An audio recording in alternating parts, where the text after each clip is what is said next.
Rieke Diah Pitaloka nangis kesal gara tidak bisa perjuangkan sengketa tanah almarhum Mat Solar. Berita berpulangnya Mat Solar bukan hanya meninggalkan duka bagi keluarga dan rekan-rekannya, tapi juga membuka kembali luka lama terkait permasalahan hukum yang tak kunjung selesai. Sosok yang dikenal sebagai tokoh utama dalam sitkom Baji Bajuri ini menghabiskan tahun-tahun terakhir hidupnya dalam kondisi sakit akibat stroke yang dideritanya sejak 2017.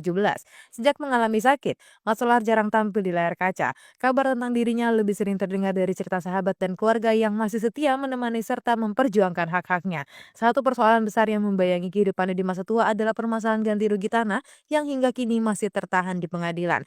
Tanah yang ia miliki terdampak proyek pembangunan jalan tol dan seharusnya ia menerima kompensasi sebesar 3,3 miliar rupiah sebagai haknya.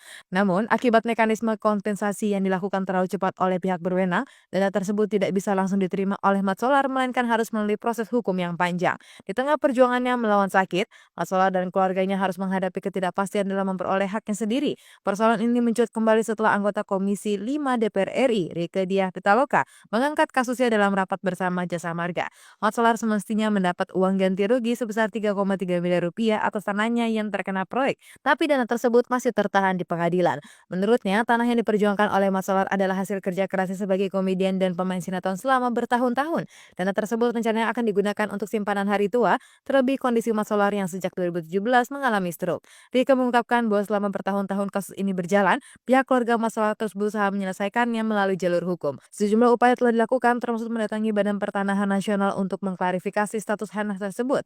Namun hingga kini uang ganti rugi itu masih tertahan, menimbulkan kekhawatiran apakah dana tersebut masih utuh atau telah berkurang akibat faktor lainnya. Direktur Utama Jasa Marga Subakti Syukur menanggapi pernyataan Rieke dan berjanji akan melihat kembali persoalan yang menimpa Mat Solar.